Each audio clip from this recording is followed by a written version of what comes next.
Good. Let's do start. Hi everyone. I'm Martins Sulte. I'm CEO. I'm one of the co-founders at Mintos, and welcome to the already second Ask Me Anything, or as we put it, Ask Mintos Anything session about your questions and our answers to any of questions you might have. Before we jump on the questions, just on a general note of what's been happening. So we have adjusted to the new normal. So we have made the necessary changes and in how we operate. So still, most of the team, we work from home. It's fully operational. So we do everything as we used to, so nothing has changed from that matter. So we adjusted the strategy as we mentioned last time. So instead of focusing more on the growth, now we focus more on the maintaining the operations and really focusing all attention to our current investor base and also our current loan originators. So for instance, in the next few months, if not longer, we don't expect to actually see any new loan originators joining. So all the efforts of the loan originator team and all the rest of the teams are on our current loan originators. That's actually a fairly large team. So in total, there's about like 50 people, 50 people working with loan originators day in, day out. Obviously, some of them do have problem cases. That's where a lot of attention goes to, and then it's a daily monitoring of all the other loan originators. So all in all, we are on a firm standing, doing our best, and the product team and engineering team continue to do a great job pushing out the new updates. And then when it comes to kind of loan originator risk, legal, finance, and etc., teams focusing more on the loan originators current, and then marketing team is working more with kind of communications and putting out a lot of information for investors. Anyway, so let's jump to the questions. So we will use a Slido app. So I would suggest to go through those questions and upvote those which you would want to see answers to. So there's a lot of questions, and thank you a lot for actually being active and asking the questions, and also a lot of votes for the most popular questions. So I'm going to go question by question. I'm going to answer each and every question, not skip any. But obviously we have a limited time, and we're not going to be able to answer all of them. But we will follow with the most popular and then go one by one. So let's jump into the questions. So the first question is really about what will happen if investors' money. What will happen with investors' money if Mintos would go out of business? So that's actually fairly straightforward question, and this question can be also is one of the top questions in our FAQ section. So what happens if Mintos would go out of business? The most important is information. So in which loans investors have invested, who owns what, and so forth. So in case Mintos would go out of business, this information would be made available to the liquidator or administrator, and then those liquidator or the administrator would use this to actually manage the process of winding down the operations, which most likely would involve handling it to the third party who can actually manage the kind of all the claims and managing the cash flows and so forth. For that, we use all the information is backed up on a very regular basis, and in general, that's the most important when it comes to if Mintos would go out of business. So then the next question is about daily statements.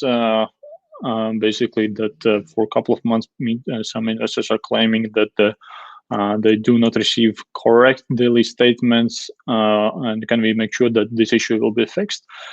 So this issue is identified. It's basically the issues with the account statement and how the information is portrayed. And there's like one thing which we are working on and fixing.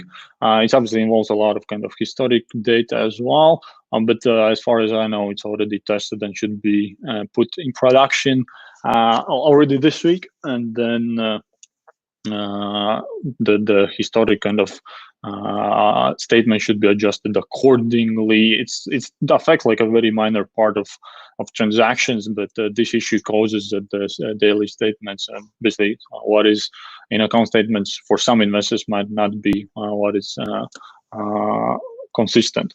So, but this is just how the way information is portrayed. There's no kind of, the database is not affected or anything, so all the data is not correct underlying data. It's just a depiction of that. So let's move forward. Any updates on pending payments from Monego on capital service? We would not call them necessarily like pending payments, although of course they are pending payments. It's also, we would classify as problem cases. They also implemented with the last months. We provide every month we will provide an update on where we stand with each and every recovery case, or those basically lending companies which are suspended from the marketplace. When it comes to specifically Monego and capital service, so as far as I know for Monego, so the liquidator is basically doing their job and collecting the payments. However, they say that they're not going to make any payments until the COVID situation is cleared out. So we don't expect any kind of immediate payments, but we know that the monies are collected. And then with capital service, so our workout and recovery team is working with them, and capital services is making payments to us, albeit much smaller than they should. And basically, when we have a more kind of update, we will share with investors. We should share, I guess, next week. So basically, we share every month. The last update was end of March, if I'm not mistaken. Okay, so the next question is about about the pending payments, and hopefully I didn't close one of the questions which I didn't answer. But anyway, so pending payments is generally okay, but please list current investments and not finished investment. It's not finished when investors has not money.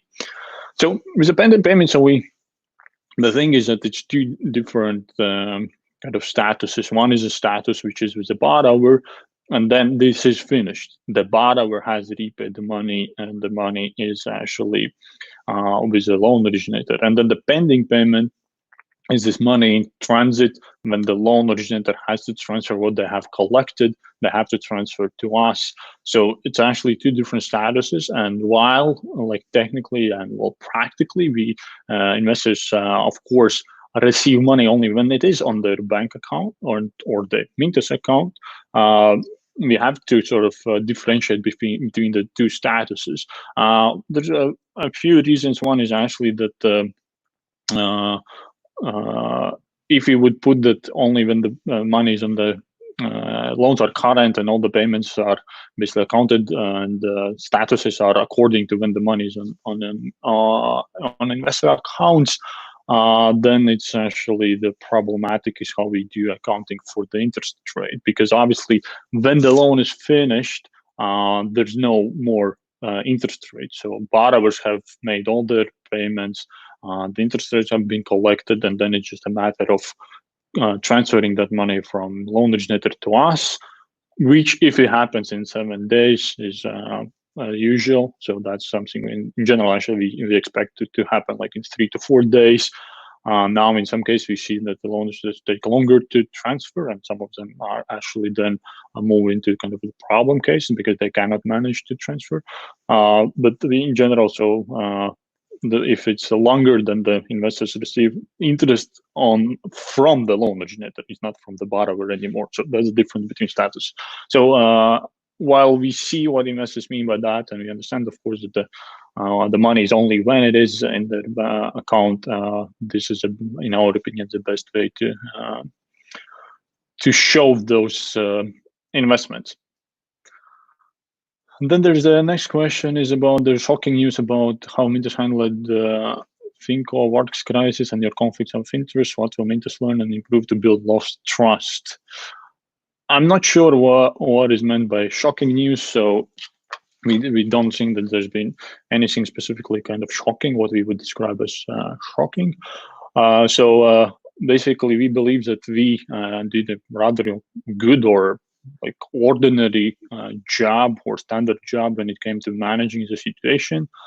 So the moment when we got the information, which was, I guess, on the 25th of March in the morning, that the license has been revoked. So first and foremost, so what we do is really we put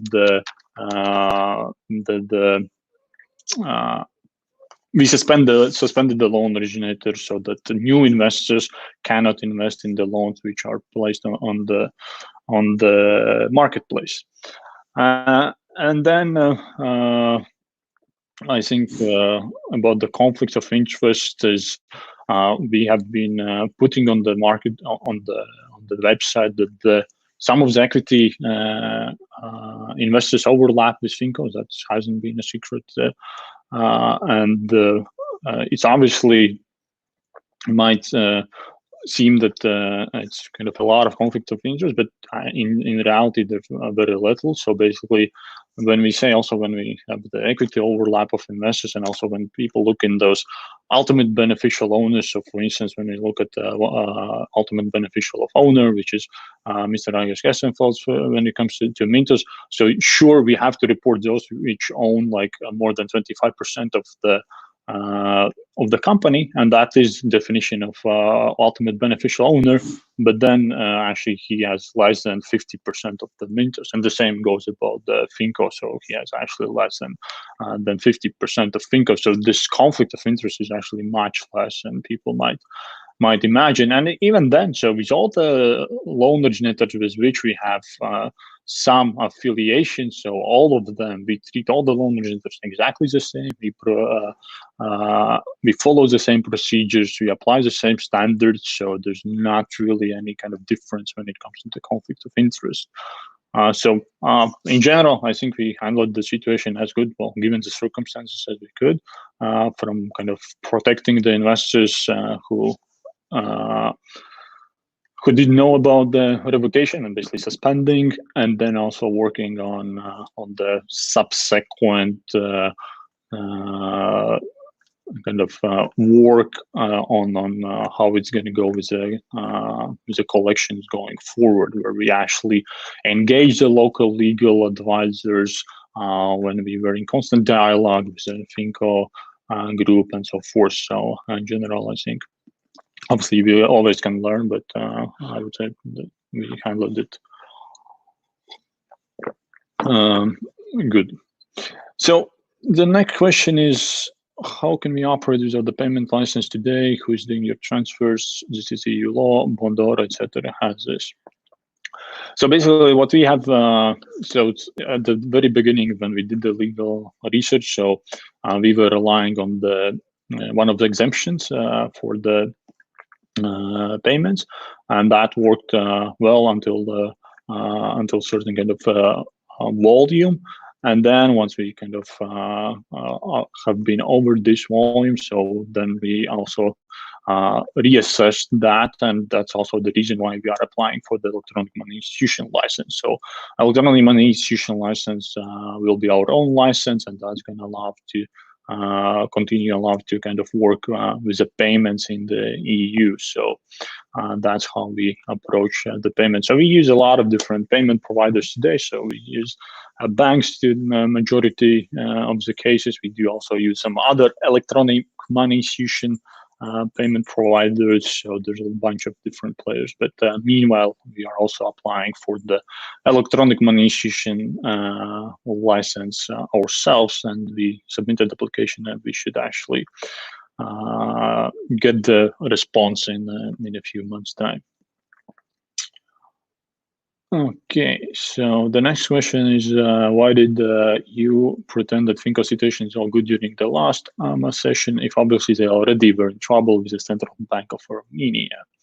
So we learned the previous AMA session was on the 20th of March, and we learned about the problems with Finco only on the 25th of March. So we didn't know a thing about any potential problems with Finco Armenia, with kind of the license being revoked. So we learned about it on the 25th, basically the moment the Finco learned themselves that actually central bank has kind of has taken unexpected move for them. So people have been asking, sure, well, you should have known before, but this is not really the case. So what we see that loan originators or lending companies, they are in constant dialogue with regulators, like all the time. All the lending companies have some questions from the regulators, they reply. That's just like a business as usual.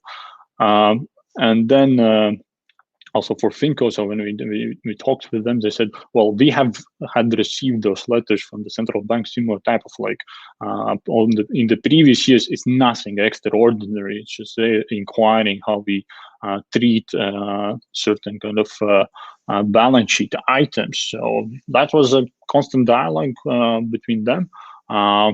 Nobody knows like really. So obviously the reason what is stated official is this that this kind of loan to the related party, which is actually within the Finco group. So basically what happened, the Finco group, they had earned the profit and they loaned that profit to the treasury function in the group. And this then was by the central bank deemed a non-recoverable loan, which was not really the case. And that's also what Finco showed. And that's also what I think CEO of Finco also mentioned in the communication, which is available on the Mintos blog post. And then basically this is this dialogue. They were actually surprised themselves because they, I think on the 23rd of March already said, well, part of it is already recovered. You're going to do this and that, and then all of a sudden on 24th, the central bank says, well, we're going to revoke the license. Nobody knows, so obviously there's some speculation about some political reasons. Well, we don't go in those, but that cannot be excluded either. So the next question is why from now on there's a fee for selling on the secondary market? As you said, Mintos has capital enough for the next 18 months. So sure, we do have capital. So we have available around like 4 million euros of capital. A bunch of it going to go into the licenses. So we need a capital, minimum capital for the licenses. And also we need to keep some caution for the future. And then basically what we did, we reviewed all the business assumptions and so basically reviewed how we operate and also business model, and that's when we introduced the secondary market fee. It's actually not even the more precise way to put it would be we reintroduced the secondary market fee. So it's a secondary market. So our business model has adopted like throughout the time. So when we started, we were actually charging, I think, 2% to all investors investing through Mintos. So basically 2% of the outstanding balance was a fee for using the Mintos, and we dropped that. Since the beginning, we had a secondary market fee that was like 1%. And then at some moment in 2017, we decided that to liven up the secondary market and show investors that there's liquidity available, we dropped the fee. So basically we now reintroduced the fee. So that's our thinking process behind the secondary market fee. So the next question is, what's our opinion on the recent scams in P2P world, and how do you think it will affect the future of P2P? I guess in one word, it's sad.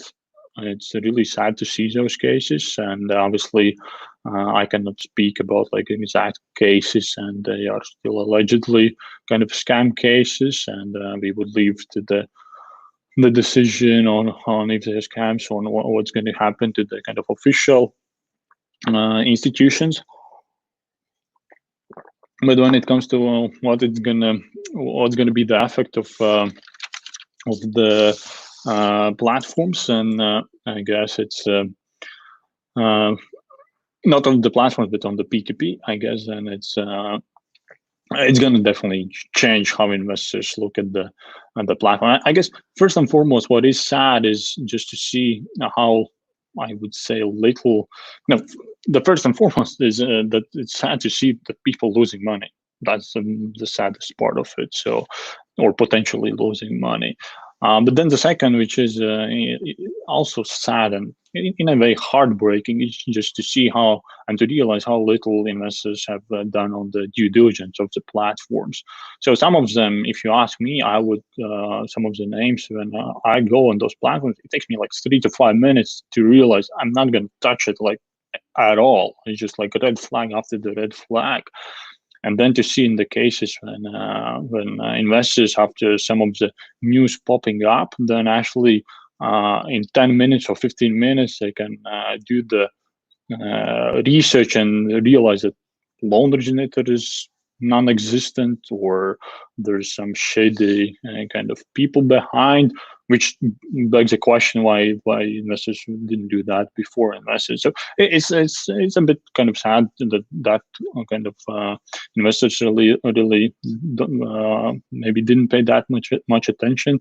And some of the things is like super straightforward, just going and looking at who is the management. So if I go and see that it's just like 3 random people on the LinkedIn with like no history whatsoever running the platform, well, clear red flag. Or then people who don't have any experience with like finance or lending previously, or people who are running the platforms who don't remember where they have worked before, or any of those kind of very straightforward and very kind of apparent signals which are not taken into account. So, and I think as well it's about the basically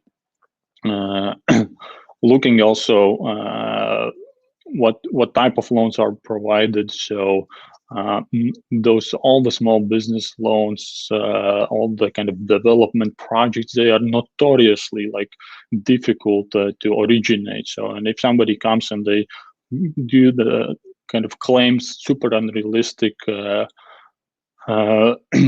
returns or unrealistic guarantees or something, that's as well as sad that it is not really part of the due diligence which investors take. So that's I guess it's definitely gonna keep the investors more vigilant in the future when they look at the new platforms. And also from the origination perspective, if we actually just counted, if you look at Mintos, so we know what it means to lend. So we've seen like a lot of lending companies.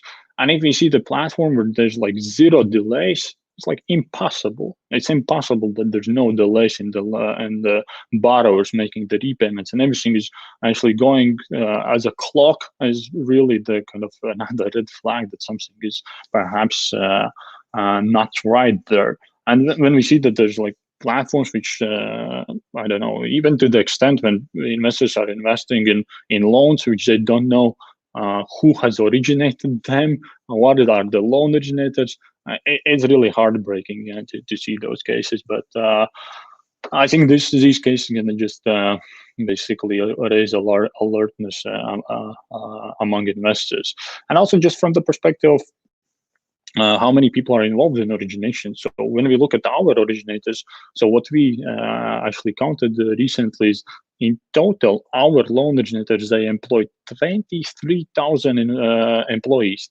23,000 employees. So they have originated in total on Mintos, it's been like 25 million loans. So all this kind of, and ourselves as Mintos, we also have like 150 people. So to bring like quality origination on the platform, it's not just having like 3 people or 5 people who are just saying, yeah, well, I build the platform and now I'm going to originate the loans. Lending is like lending out the money, giving out the money is super easy to somebody. Doing so that they actually going to give you back is a very different business. So that's also what we see, that there's just maybe too much of leap of faith giving to the people who have no experience in lending or in finance, and which is like a very, very small teams, and just relying on kind of the diversification, but diversifying among like random small platforms is also not a very good, perhaps a good way. So it's definitely going to affect. It's going to most likely make investors more vigilant. We're obviously going to have more regulation, but that was already before on the way. So the next question is when we get all our cash from Finco. So from Finco, I guess they shared the recent update. I think they said they shared yesterday or maybe this morning. But basically, what is happening with Finco? So they are collecting as much as they can, and they are passing that to Mintos. So in the recent weeks, they have transferred more than 300,000 euros, which is not that much relative to the outstanding portfolio, of course.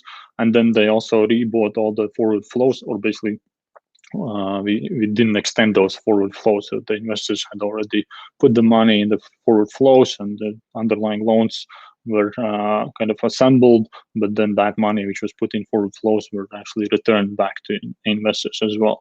And then I just learned that we are expecting that they're going to make another 1 million euro transfer today or tomorrow to investors. So it's going on. So they are collecting, but it's not that easy for them to collect. So basically, Armenia is in a rather severe lockdown, so the movement is not really possible without the region within the country, which very much affects exactly Finco or Varks in Armenia, because for them about like 90%, 90% of the collections is through the branches, through actually people physically going to the branch and paying back, or through the kind of payment boxes as well. So for them, that's another kind of thing which affects the collections.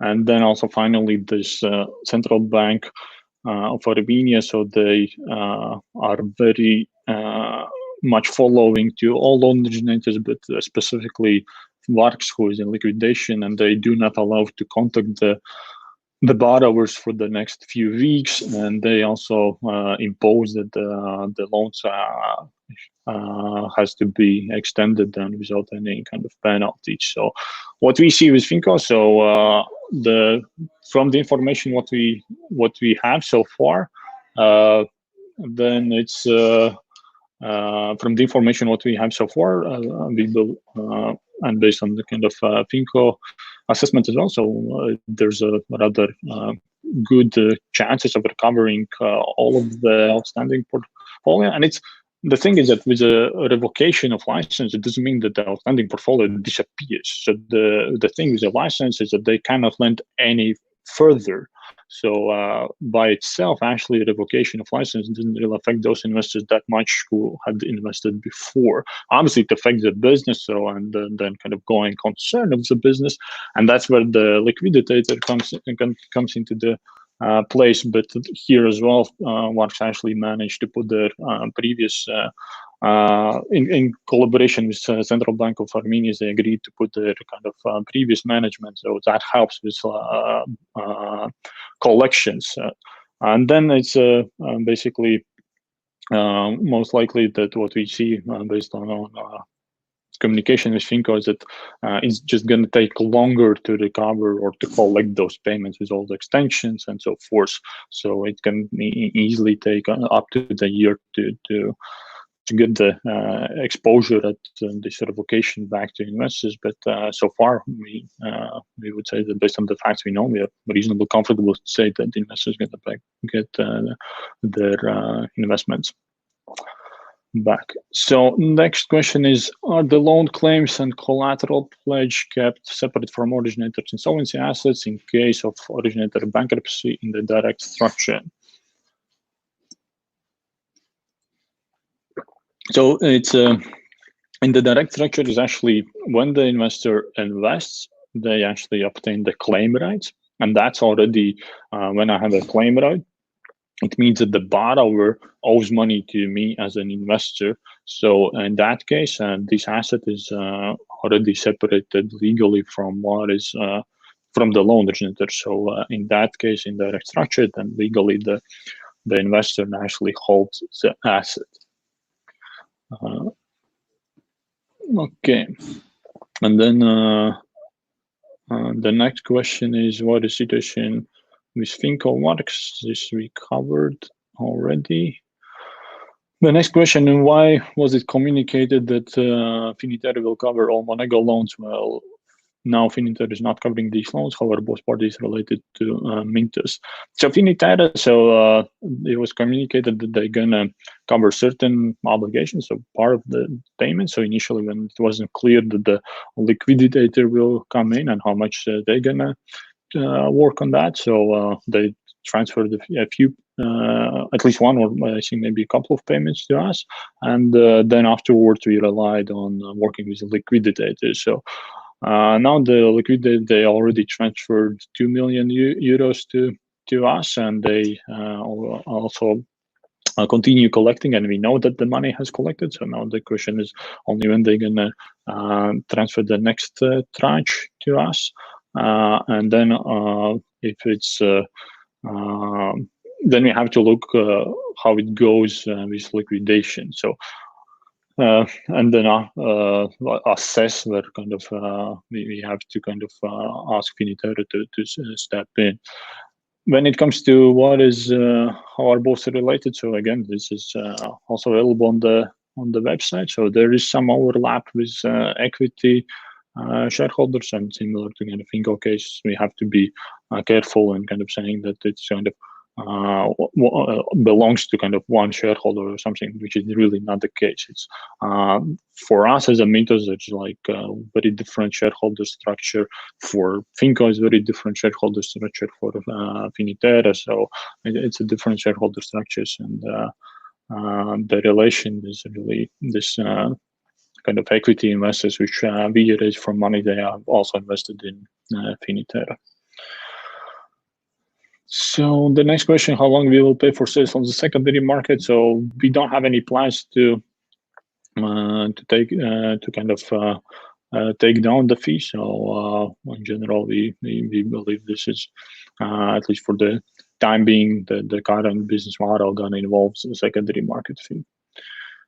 How safe is my money on Mintos? I think it has to be looked from two perspectives. So one is all the money which sits on Mintos accounts, on Mintos kind of invested account and is not invested. So that money is always available for investors to withdraw. So that money is segregated from our assets. We hold it in different banks and in different payment institutions, and all that money is directly available for investors at any given moment. When it comes to that money which is invested in loans, then obviously this is investment, and as any other investment that carries a risk, and this risk is predominantly the credit risk, and predominantly the credit risk of the borrowers. If the borrowers service the loans, they repay the loans, and basically are not delayed, then also the buyback guarantees don't kick in, and there's no problems with kind of other things when it comes to the business of the lending company.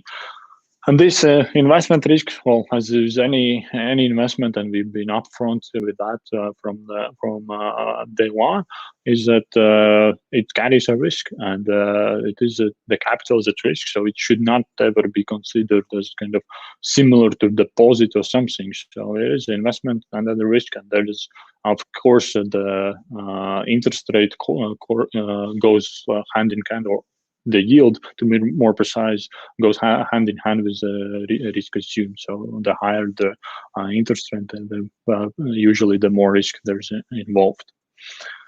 Having said that, of course, we do have all the risk mitigation procedures and then kind of approaches in place, and investors can read more about that on our security section on the website, starting from how we select the lending companies, how we go about monitoring the loan performance, how we kind of work with recoveries and so forth. Okay, so the next question is, Varks was obviously defaulted with short-term investors unlikely to see their money in upcoming months. Why hasn't the group guarantee been used?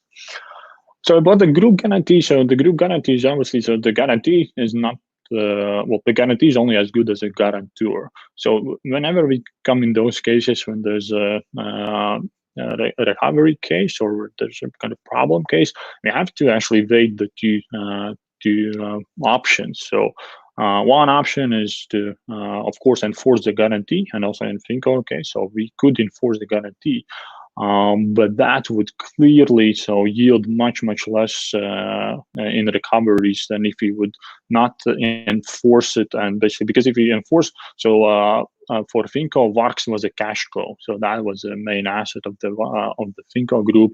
And then now, when it is in trouble and they cannot really collect the payments, which includes also all the fees and interest rate which they cannot collect, which is kind of their income, then obviously the value of the guarantee is also not as high. So, and if we would enforce, then we see that we would recover only tiny part of the outstanding exposure.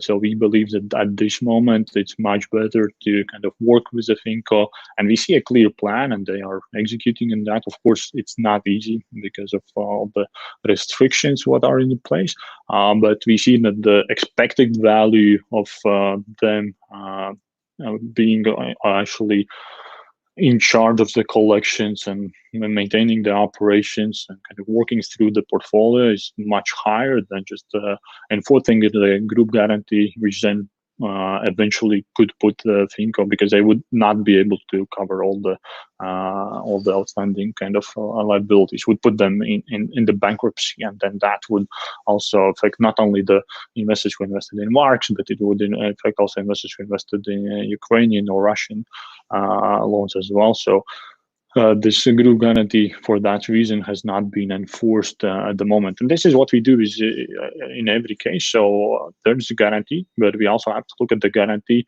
It's not like a miracle guarantee where there's like money sitting just waiting for it to be enforced or to be used. So therefore, we have to wait in all those cases, like, does it really make sense to now, and the expected value will be higher if we enforce the guarantee, or the expected value will be if we work with a lending company, we put together a restructuring plan, we kind of give them more time and so forth. So, and there goes a lot of effort by our legal team and restructuring team, risk team, and partnership team. So with each and every of those cases where we see the problems, there's a lot of work behind the scenes, which investors obviously don't really see.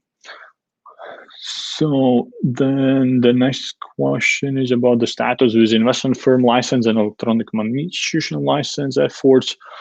So our status is we submitted all the applications. A lot of work went into pre-application, so actually getting all the procedures in place, talking with the regulator, laying out how we're gonna see the business going forward. So we did that, and now officially we submitted, and then the time starts ticking. So for electronic money institution license, we should get the answer within the 3 months, and then for investment firm license within the 6 months. It's a good working relationship with the regulator. We are in contact and kind of fine-tuning the things which we submitted. Overall, good progress, and we should get the necessary licenses rather soon. So the next question is, why have we allowed extensions of loans with originators that are not bound by debt moratorium in Poland and other countries?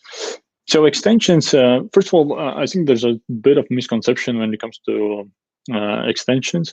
So extensions is nothing new. So all the lending companies, one of the kind of ways how they work with the borrowers is well, sometimes they actually, for the good borrowers, they are inherently, they want to extend the loans, so the extensions have been also for before with the good borrowers, and then for those borrowers which are late, then extensions work as a way to kind of restructure the loans. And then again, the lending companies also have to rate the two outcomes. So what is expected value? Do I give an extension? And if I see that the borrowers will be able to pay back in like 2 months time, 3 months time, 1 month time, or maybe longer, or then I sort of send it to debt collection and go through the courts, which is costly, lengthy, and how much I would get back in each case. So the extensions was already before the COVID situation.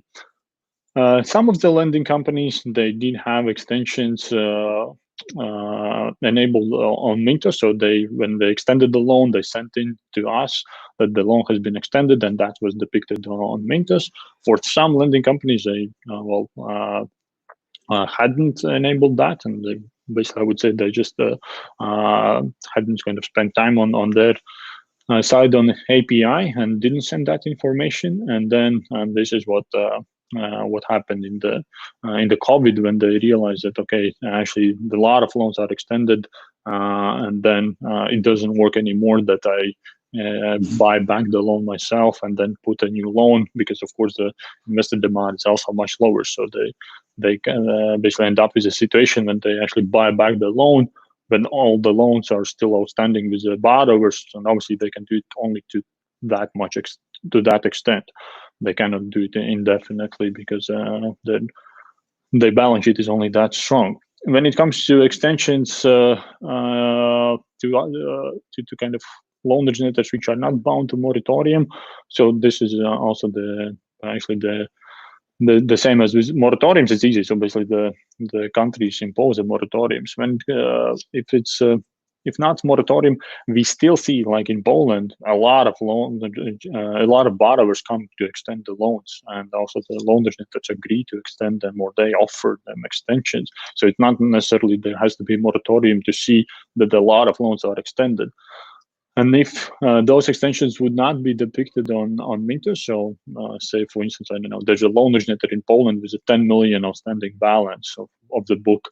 If 70% of the borrowers come and say, I want to extend the loan, then this 7 million, so previously what they did before they had enabled it on Mintos, what they did, they said, okay, I know that there's an extension, so I go on Mintos, I buy back the loan, and in the same day I place this new extended loan as a new loan on Mintos.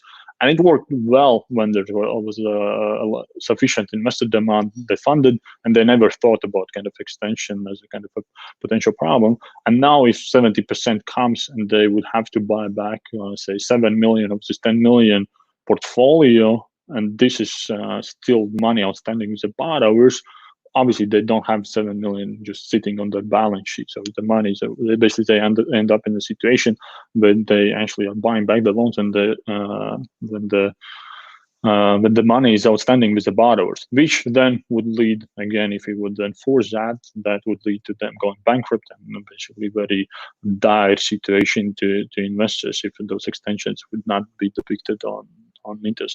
And on extensions, another thing I think which is a bit of misconceptions which we read here and there is that it's Mintos deciding on extensions. We are not deciding on extensions. So extensions are decided by the borrower and the lending company.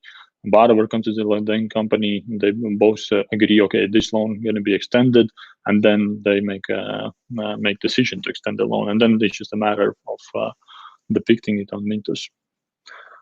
Okay, so the next question is what legal actions Mintos is taking against law who do not pay, taking loans out of market, but is not strong legal action to protect investors' interests.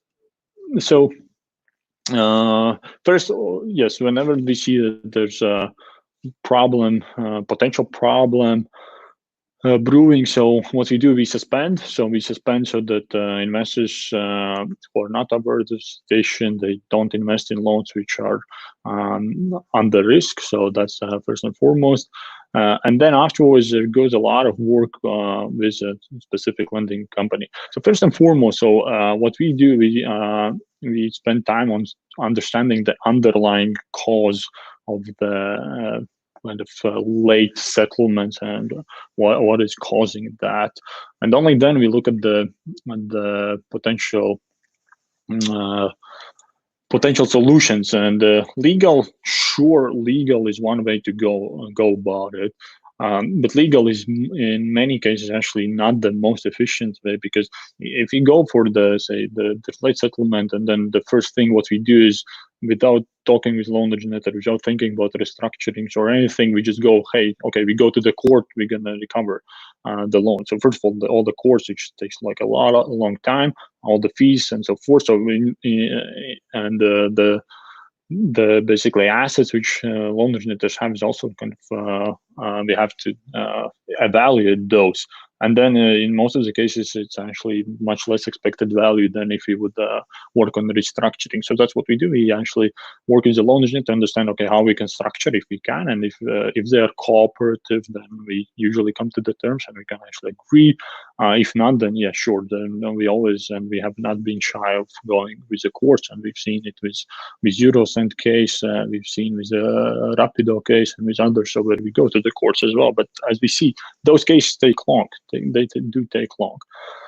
And then it's another thing. When we look in the underlying problems, we also look into if we can take over the servicing of loans. So we can also, according to our cooperation agreements, we can take over the servicing. So what that would mean, of course, not Mintos itself would service, but we would appoint a third parties to service the loan. So in some of the countries, what we look is what other loan originators we know, maybe they are interested to buy out the portfolio or take over the servicing. Maybe debt collection agencies, how much it would cost to actually involve them, what they believe will be successful for recovering and so forth. And on those options, we have to wait, which we then believe will be in the best interest of investors. And for all those cases, we involve not only our legal team in-house, but we involve all the local legal firms as well. So there goes a lot of work behind the scenes, and some of it we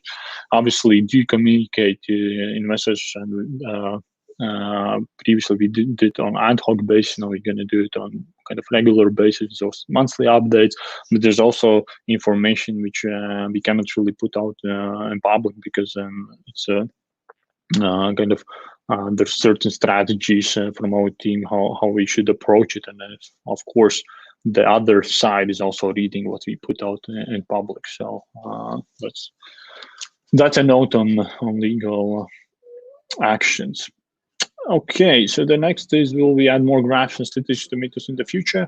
For sure. So one of the requests by investors has been about the cash flow graphs.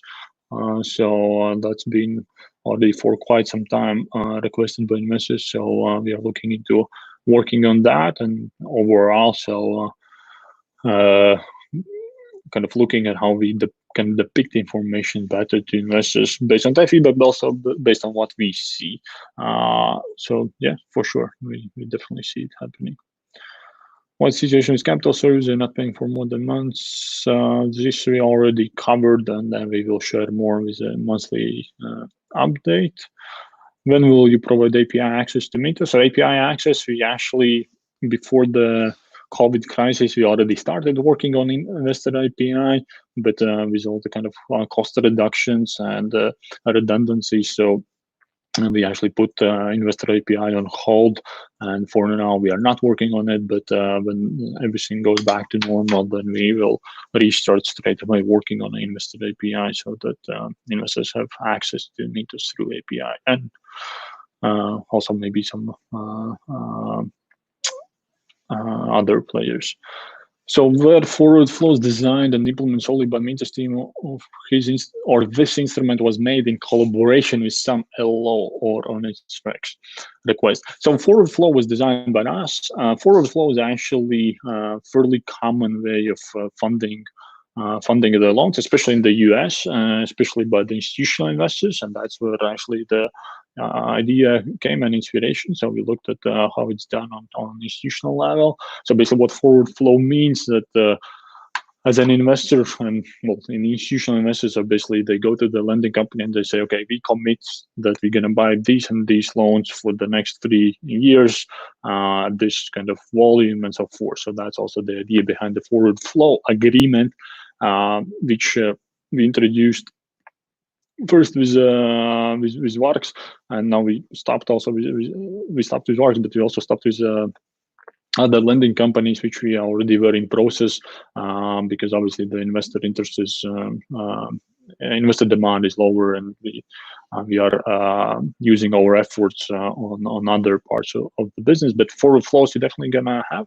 and forward flows is in our opinion, and let's see, well, it's still to be tested, and let's see what is investor kind of uptake for them. But forward flows is from investor perspective, actually the benefit is that they can lock in the rate for longer periods. So also what we saw in the from experience is that sure, the investors can invest at any given moment, but then there's this reinvestment risk when the money comes back. Maybe there's in market there's no more loans with such interest rate or no more loans at all. So forward flow allows investors to kind of lock in the rate for a longer period, and also the rate is higher than just buying kind of shorter term loans. So that's also what works from the lending company's perspective, because when we talked with the lending companies, they said, so one of the problems which they see is that the capital what they get from the Mintos is kind of short-term capital. Yes, they see that there's auto invest, and they see that it's kind of all the time there, but still they cannot predict as much as well in the future. And then if it's like a very short-term loans, then for them just having like a 1-2 months term capital is not well, they have to think a lot about it when they, for instance, do the marketing campaigns. If they're gonna have the investor demand, or maybe in the next few months, the investor demand gonna go much lower. So this longer term capital is actually of interest to them as well. And then it's forward flow is a good way to kind of match the both parties. And then lending companies are obviously ready to share more interest rate if they see that the capital is more permanent. So that's the idea behind the forward flow. Can a loan in pending payment be indefinitely postponed? I think this is mixing up two things. So basically, a loan itself cannot be extended indefinitely. So the limit of Mintos is 180 days. Up to 180 days, it can be extended. And the pending payment itself cannot be extended. So the pending payment is really this money in transit from the lending company to us. So the borrower has made the repayments, and now we are waiting for the money to arrive from the lending company to us. So this cannot be postponed indefinitely. So we follow it on a daily basis, and our expectation is that, like, on average, it should be like in 3 to 4 days when the pending payments are settled, so they go back to zero. And if they go above 7 days, then we this is also what we share in now every Friday. So what is happening with those cases? In some cases, we see a clear plan going forward, how they're going to kind of make the settlements. If we don't see, then that can lead to the suspension of the lending company, and then we go into kind of recoveries and look how we can work out the current situation. So it cannot be postponed indefinitely for sure. So the next is, we need an easier way to keep track of how much we invested in a loan and the partial repayments, including interest received.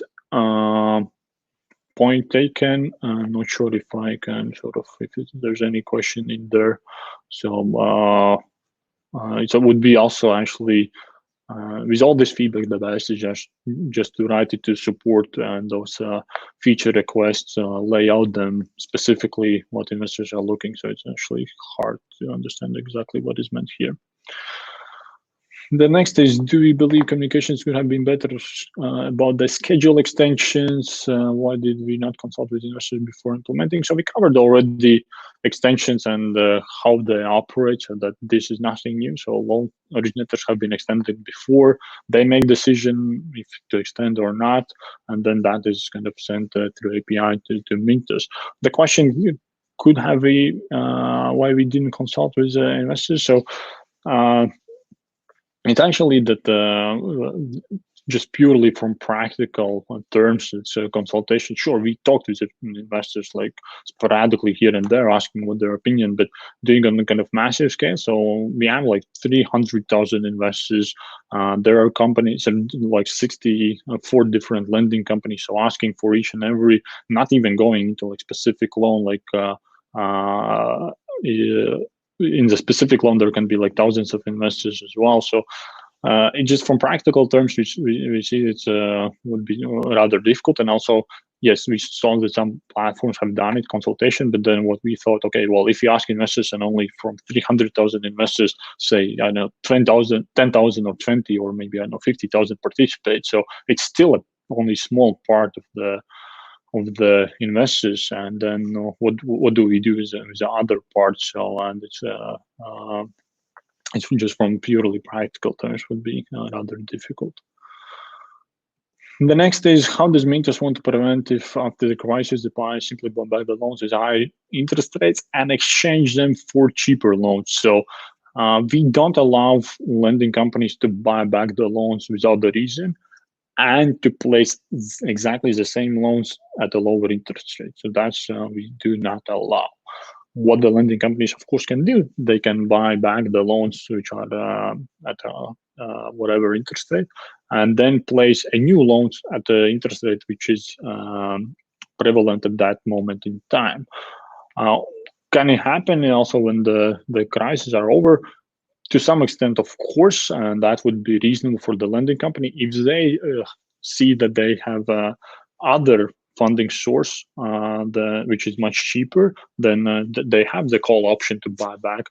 However, we actually have seen it very rarely that the lending companies buy back the loans for no reason and then sort of fund them with other funding source. So we've seen like Mogul, for instance, did the bond issue. We see it here and there, but in general, we don't see. So also from the kind of example perspective, if the lending company say they have 10 million outstanding book on the Mintos at say higher rates, yes, they can buy back, say for instance, 10 million of that.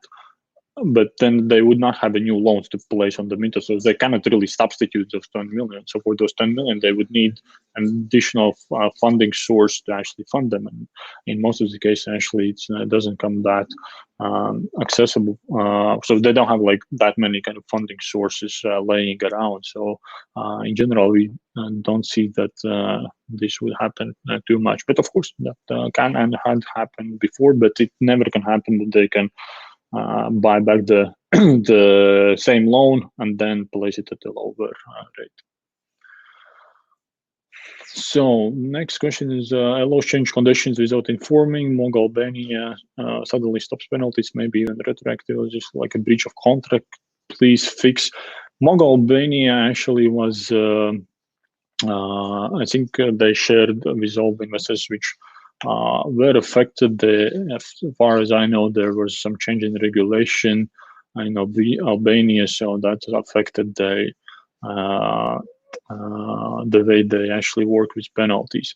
But in general, I wouldn't say that loan originators change conditions without informing. So if it is, then it's maybe for just a matter of days when it is like information, and some change has to be made immediately. For instance, if in the same Albania, if the regulator says, "Oh well, you cannot charge any more the penalties," then of course Mogul cannot share the penalties. There are no penalties to share, so that has to be implemented immediately, and then maybe it takes a day or two to inform investors.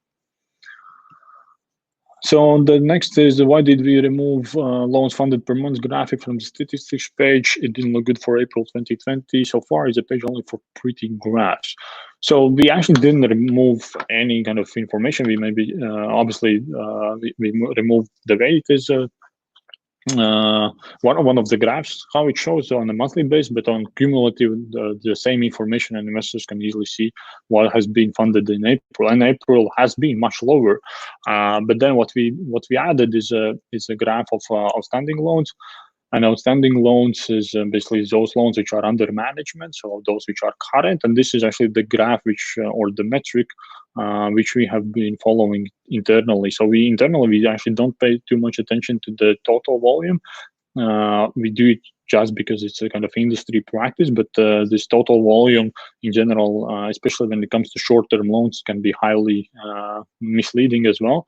So because it involves that, for instance, it can it's basically overinflated in many cases, because especially in short-term loans, if the investor, for instance, comes on Mintos, they invest €1,000 in, say, 1 month's loan, then those loans are paid back. He invests again, or she the same 1,000 in another new set of loans, and so it repeats in 12 times a year. So it would show on the platform that it's like €12,000 have been invested in loans, when in reality, investor just came with €1,000 on Mintos, and this is their outstanding balance on Mintos. So we look much more on this outstanding loans, and this is actually new information which we put out there to investors, and this is also shows what is kind of effect on our business. So and when we look at our business model, so most of the fees we get is from this fees from loan originators, and those are based on outstanding balance, so on outstanding balance throughout the year. Okay, and then let's perhaps finish with this question. I guess we are already past 1 hour. Obviously, there was a lot of questions, so I see that there's like 300 more questions, so could go on and on and on. But what I would, if what I would suggest, like if you have like specific questions, always please do reach out to our investor service team. So they are very happy to answer.